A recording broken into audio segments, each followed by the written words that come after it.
My name is Mia Anderson, a 25-year-old stay-at-home mom. I've been married for 2 years. Until now, I've been living with my husband Daniel, who is 3 years older than me, and we recently had a baby boy. To recover after giving birth, I've been staying at my family's home. It's been a month since I came back, and during this time, my grandfather, who had a chronic illness, passed away. It was as if he had been waiting to hold his great-grandson, Tom, in his arms one last time. After spending peaceful moments together, he quietly departed. The funeral will be held here at my grandfather's beloved house. Since morning, I've been calling Daniel several times, but I haven't been able to reach him at all. What could Lisa be doing? She's not even answering her phone. What? Lisa, too? Daniel isn't answering either? My mom and I exchanged troubled glances as we hurriedly prepared for the funeral. Finally, just before the service was about to start, I managed to get in touch with Daniel. Daniel, where are you? What are you doing? Unbothered by my urgent tone, Daniel casually replied over the phone. I'm on a nice trip with Mom. What? I was bewildered because right at that moment, his mom was walking through the front door. Hey, remember how Mom took care of you when you fainted before giving birth? But I'm showing my gratitude and giving her some time to relax. Really, you should be here too, but I'm taking care of it myself. but, Daniel, your mom and some of your colleagues just arrived for the funeral. Wait, what? As Daniel's voice overlapped with the shocked sound of a woman's voice, I heard her exclaim, Whose funeral? My grandfather's. A funeral for your grandfather? From the other side of the phone, I heard a familiar voice repeating after Daniel. No way. Grandpa?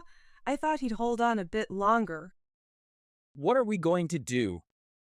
There seemed to be a hint of panic on the other end of the line. Mia, it must have been tough for you. By the way, where is Daniel? Meanwhile, my mother-in-law, who had already greeted my parents, turned to me with a puzzled look. Well, apparently, he's off enjoying a parent-child trip with you. Huh? What are you talking about? Daniel said he wanted to show his appreciation for all the help you gave me before the baby came. The confusion on my mother-in-law's face quickly turned to a look of realization. Let me have the phone for a second, will you? I handed my phone over to her, noting the serious expression on her face. Behind her, Daniel's boss and a few other coworkers exchanged glances. Hello, Daniel. What exactly is going on? The quiet anger in her voice began to ripple through those around us. Well, Daniel's flustered voice was barely audible. What happened? Is something wrong? Well, I explained the situation to my mom, who was holding baby Tom, and also filled her in about my sister, who hadn't been reachable. I'm not sure where they are, but it sounds like we'll be able to reach them soon. What do you mean by that? My dad, who had joined us, looked at the phone in my mother-in-law's hand with a questioning expression. It seems like Lisa and Daniel are together somewhere. My parents' faces changed as this realization hit them, and the family members nearby began to murmur. Daniel's coworkers, looking uneasy, showed conflicted expressions as they watched the scene unfold. I lifted Tom from my mom's arms, amidst a tense and uneasy atmosphere. While I tried to calm Tom, my mind drifted back to everything that had happened up to now. It was just a little over a month ago. Even though I was in my 9th month of pregnancy, my morning sickness had been severe, making it difficult to go about my day. When I told Daniel about how nauseous I felt and how I kept vomiting, he didn't really get it. isn't it just morning sickness? That was always his response, no matter what I said. Maybe it's all in your head. You're just being lazy, aren't you? he would brush it off with cold remarks like that. I talked to the women at work and they said it usually clears up after the first trimester, as if that would solve anything. Yeah, sure, for a lot of people, it does get better in that period. But there are still people like me who struggle with it even in the later stages. I tried to argue, but he wouldn't listen. You're just babying yourself. I come home exhausted from work, and you keep groaning and retching right in front of me while I'm trying to eat. You're ruining my meals. I'm the one who feels like throwing up. Those were the cruel words he started throwing at me. Before getting pregnant, I had been so happy with him, which made his words even more shocking. I thought he'd be thrilled when we found out we were expecting. I imagined him lovingly patting my growing belly alongside me, because I believed that the pain and sadness I felt were beyond words. Then finally, that morning came. From the moment I woke up, I felt dizzy. But I didn't want to hear any more harsh words from Daniel, so I forced myself to get up. However, after taking just a few steps, my vision started spinning, and I couldn't stop vomiting. Moments later, I passed out from dehydration. When Daniel found me lying in the hallway, clutching my stomach to protect the baby, the first thing he said was, "Ugh." Then he let out a deep sigh. Don't sleep in the middle of the floor. He said that as he stepped over me several times to get ready for work and left for the office. I watched his back as he walked out the front door, my vision blurry. Well, he didn't notice my weak voice, and the door shut mercilessly. I heard the sound of the lock turning. Call an ambulance. Tears filled my eyes as I thought this, but Daniel had locked the door behind him. Even if emergency responders came, they wouldn't be able to get in. I have to do something for the baby. With that thought, I managed to pull my phone from my pocket to call my mom for help. I had her saved as Mom in my contacts. Yes? Maybe it was the relief of hearing her voice that caused it. But I lost consciousness right after that. The next thing I knew, I was lying in a hospital bed. To my surprise, though, it was my mother-in-law, not my mom, sitting beside my bed. "Why are you here?" I asked without thinking, and she looked at me with a puzzled expression. You're the one who called me. "What? But how?" When I checked the phone lying next to my pillow, I saw that I had indeed called her instead. I realized that I had accidentally called my mother-in-law instead of my mom, as they were both saved under similar names. "I'm so sorry. I meant to call my mom." I tried to sit up to apologize, but she firmly pressed my shoulders back down onto the bed. Looking down at me with an annoyed expression, she muttered irritably, If you've got enough energy to move, you must be fine. With just those words, my mother-in-law left the hospital room. I've upset her again. That thought crossed my mind, and I felt a wave of discouragement. Thinking back, my relationship with her had been rocky even before the marriage. Daniel originally worked at a client company of my dad's.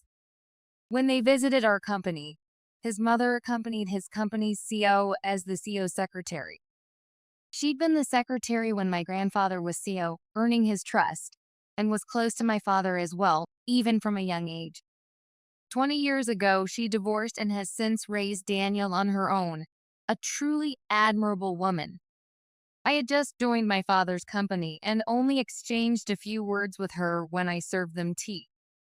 I'd love it if someone like her could marry my son. That's what she apparently said afterward, according to my dad. I wasn't sure what she liked about me, but I went along with my dad's suggestion and agreed to matchmaking with Daniel, and that's how our relationship began. But it was during our engagement when I was invited over and found myself cooking with his mom. She was staring at my hands as she suddenly asked. Have you never cooked before? The unexpected question made me freeze. Well, no.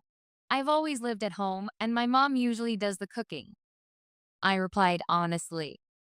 Huh, But if you're about to get married and become a mom yourself, why don't you know how to do anything?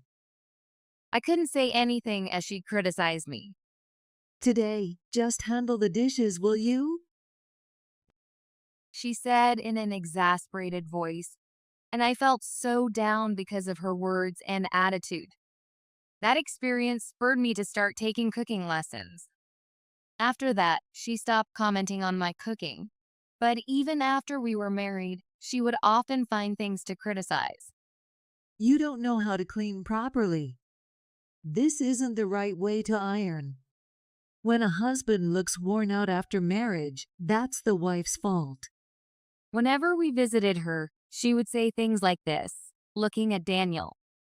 It's just because we're adjusting to our new life together. Daniel would try to explain, but she'd never listen and kept finding fault with me. And then, after I got pregnant, she started coming over more often. Stop wandering around looking like a ghost. Since I was struggling with terrible nausea, she'd insistently lead me to the bedroom. But don't you have work? Today's my day off. I need to use up my vacation days. With that, she wouldn't let me leave the bedroom. She took care of meals, laundry, and cleaning. But I just felt guilty. Now that you're in your second trimester, it seems like you're doing better.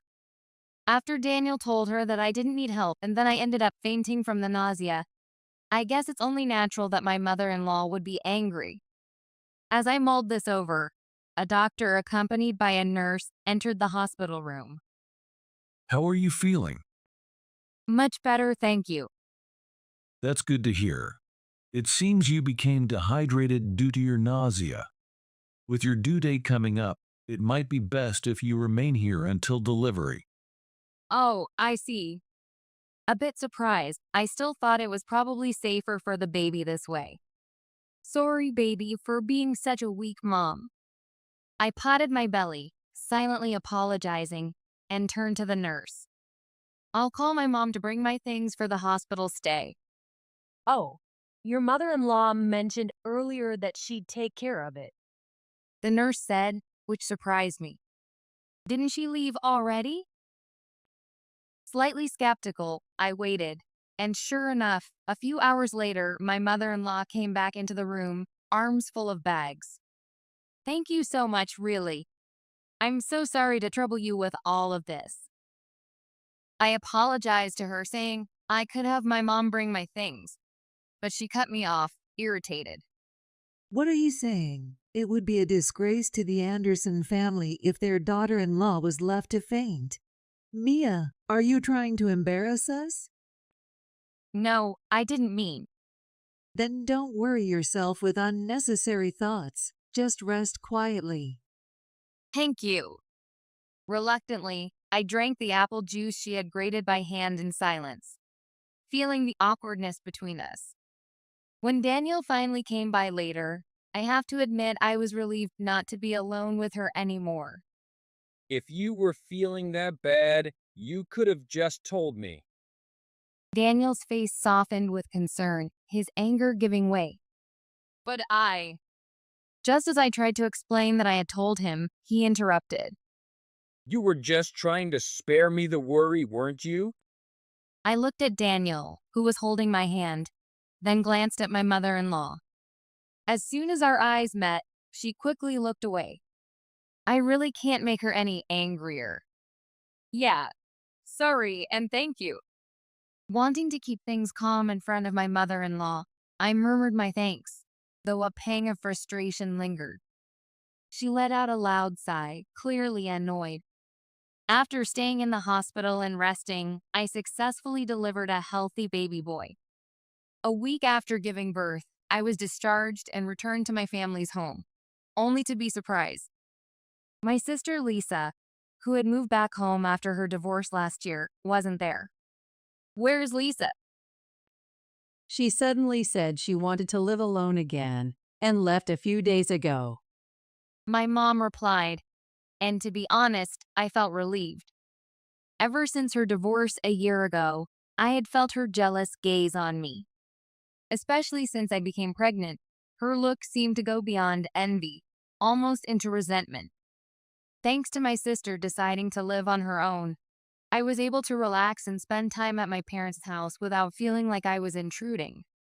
I could even show my grandfather, who was resting at home, his great-grandson's face.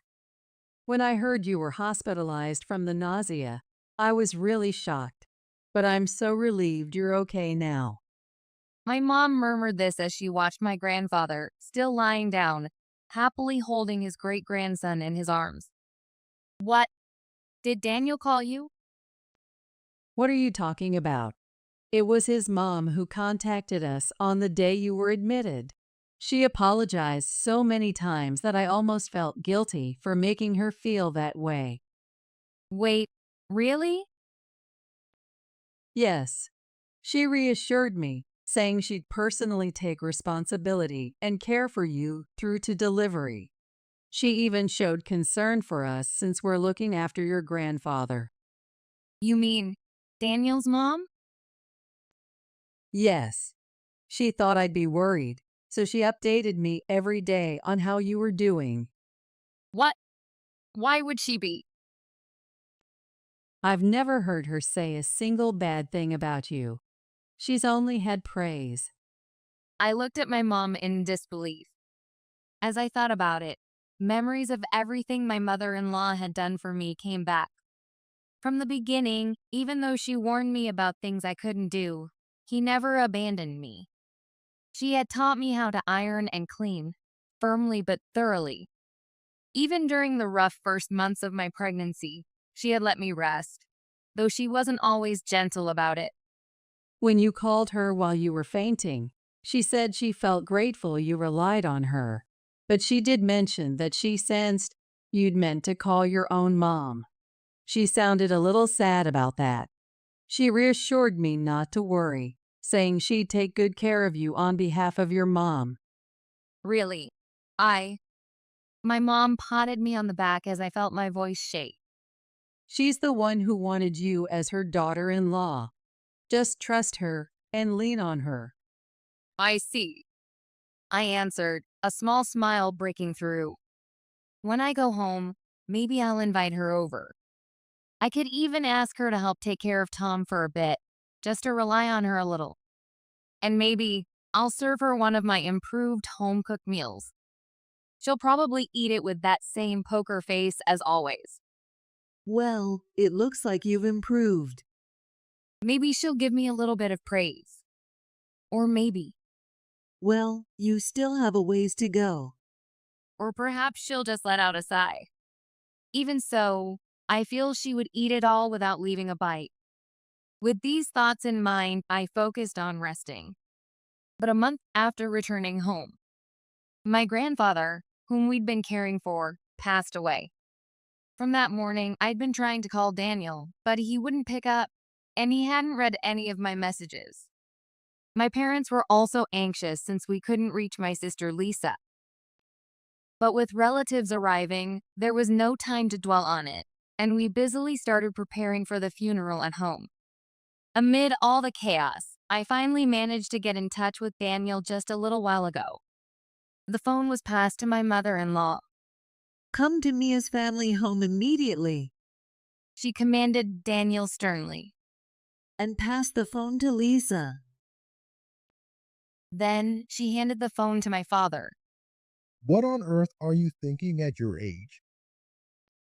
My father's booming voice filled the house as he scolded my sister. Get home right now. He hung up after this outburst. Lisa and Daniel finally arrived, both now dressed in mourning clothes, just as we were waiting for the burial service to begin. Explain yourselves. My father, arms crossed, demanded an answer, and the two of them awkwardly sat down. It was my strong-willed sister who spoke first, not Daniel. I'm willing to pay any compensation. She said, glancing briefly at me before turning her attention back to my father. Dad, I'm going to take over the family business with Daniel. My last husband just wasn't up to the task. But with Daniel, we'll be just fine. Emboldened by my sister's confidence, Daniel spoke up with the same arrogance. Mia hasn't been taking care of the house at all since she got pregnant. She used morning sickness as an excuse to lie around and slack off on her responsibilities. That's why I'm leaving her and marrying Lisa. As I held Tom in my arms, he started to cry, maybe sensing my anger or just picking up on the tense atmosphere. Even with our baby crying, Daniel continued without sparing him a glance.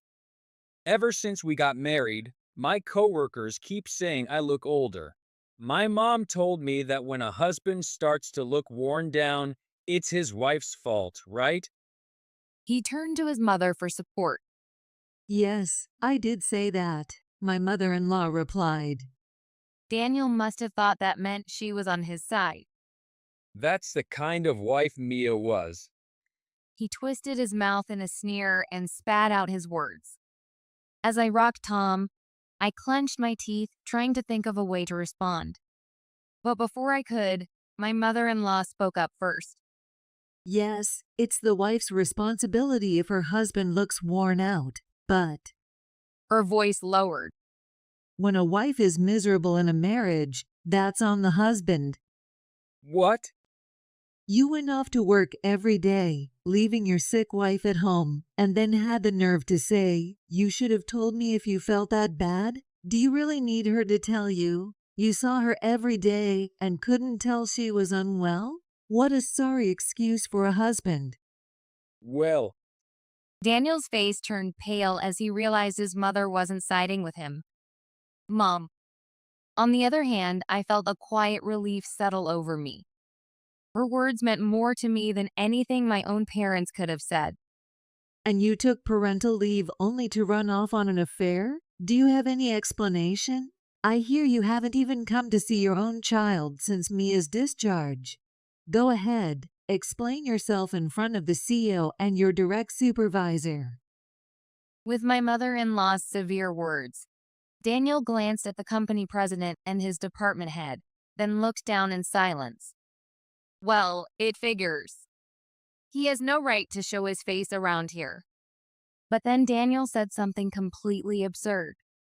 I'm quitting my job. I'm going to work at Lisa's company. What? Excuse me?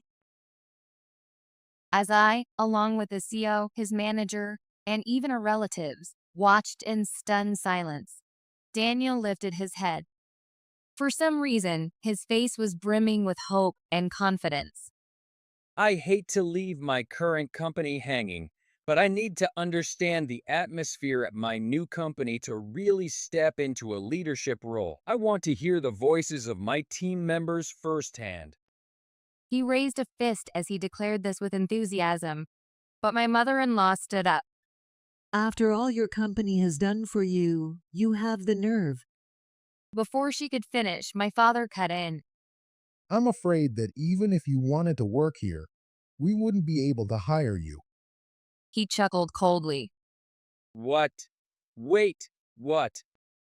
Daniel looked shocked, as if he hadn't seen that response coming, and I couldn't help but stifle a laugh. Daniel, where exactly did all this confidence come from? As I continued to laugh softly, Daniel's face flushed red. Stop laughing. But my father, arms crossed, raised his eyebrows in frustration, his face showing clear disdain for Daniel's idea. After hearing that you lied to take time off and now want to quit without a valid reason, there's no way I'd hire someone like that. At this, my sister tried to interject.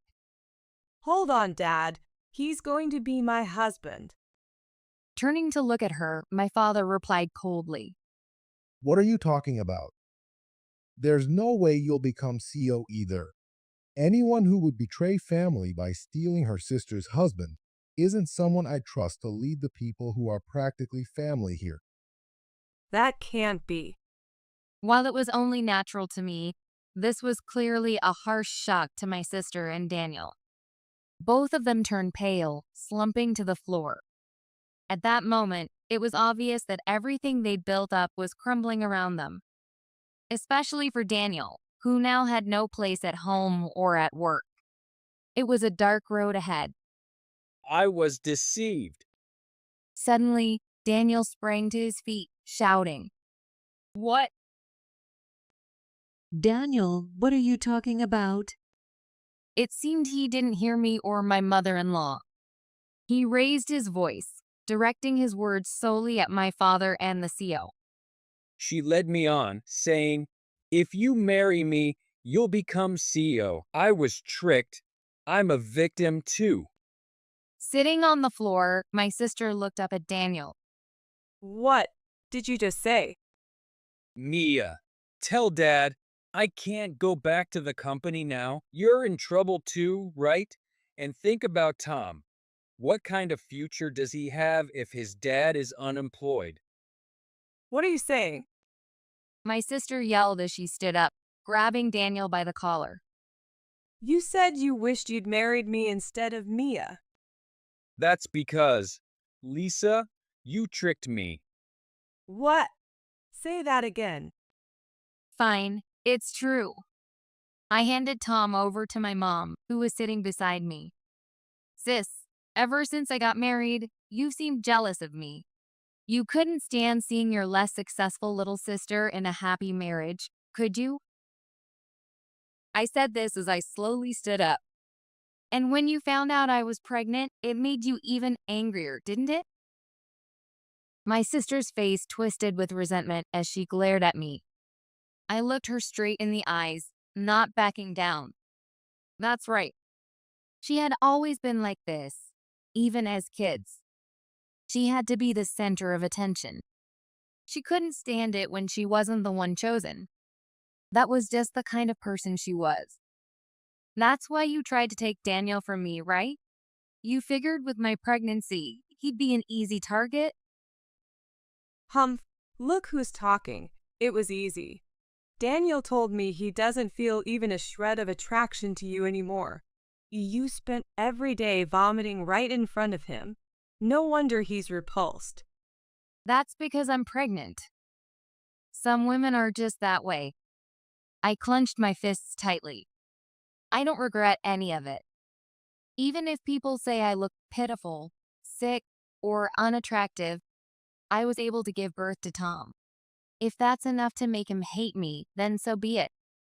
Well said, Mia. The first person to agree with me was my mother-in-law. She stood by my side, not by her son's. I had severe nausea too. Daniel, I threw up so many times during my pregnancy with you. Had to leave work early or take sick days, and I was told I was lazy or faking it by plenty of people. But the CO was always understanding. He told me, I remember how tough it was for my own wife when she was pregnant. That's why I decided I'd stay loyal to the company no matter what. The CEO treated me like family, even celebrated with us when you were born. And yet, here you are. Her voice trembled as she spoke. Taking a deep breath, she then turned to my sister. Lisa, if you marry Daniel, I will cut ties with him. What, Mom? No. Excuse me? Is this because Daniel said he wants to quit your company? No, that's not it. My mother-in-law stepped in front of my sister, looking down at her. It's because you disrespected our CO. What? What are you talking about? When the CEO and I visited your company, you were his secretary, weren't you? You were supposed to serve tea to the guests. That's because Mia had just joined the company at that time, and I thought I'd introduce her. No, I was near the door outside the conference room, and I heard what you said. Mia, you serve the tea. I'm the daughter of a company president, and that tiny company's CEO isn't worthy of me serving tea. Oh. What? Daniel's CO chuckled, while my father turned red with anger. Lisa, how could you? I am so sorry. My father deeply apologized to the CEO, but the CEO just laughed heartily. No, Mr. Anderson, you don't need to apologize. She'll learn her lesson in time, and it will be a painful one. My mother-in-law looked proudly at the CO, then back at my sister. But Mia was completely different from her. She showed proper respect, served tea with genuine care, and her greetings were heartfelt. I was impressed to meet a young person with such sincerity these days. What? So that's what happened. I can't believe she disrespected our seal like that.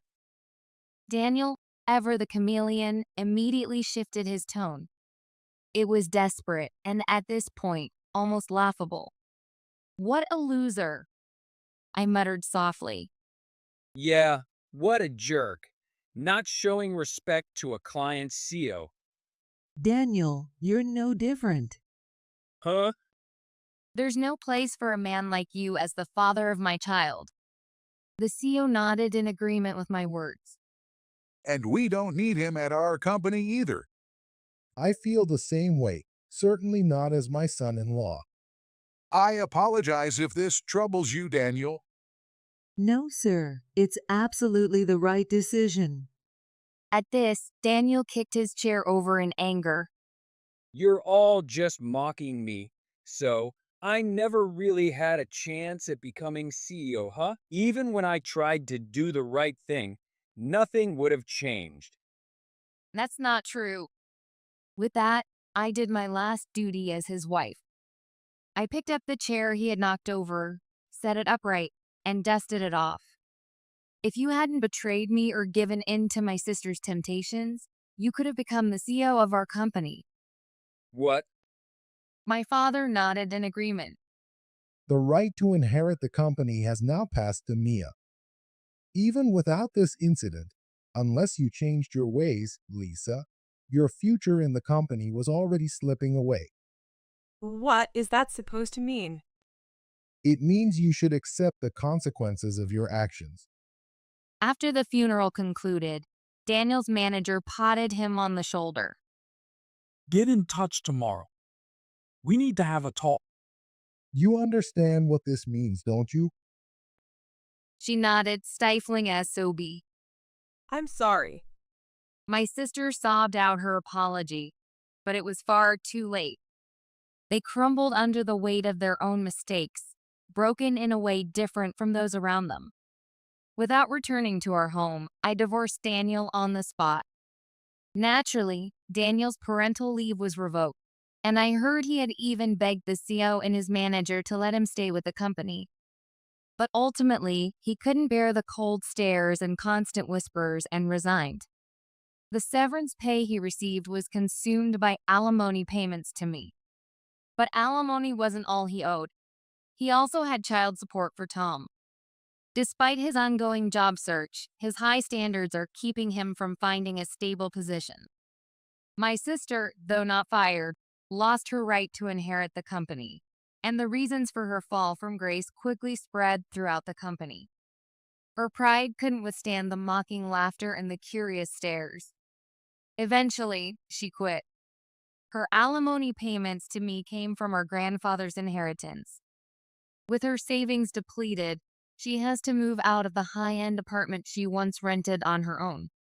She started working at a boutique to make use of her fashion sense, but her inability to humble herself before customers has led to constant complaints. Meanwhile, I'm still at my parents' house, enjoying my own parental leave. My mother-in-law occasionally visits to help care for Tom. She's gotten along well with my mom, and the two of them even go out for lunch together sometimes. They bring back souvenirs and stop by the house afterward. My mother-in-law, as always, is a highly capable secretary. A year from now, I plan to return to my father's company as well,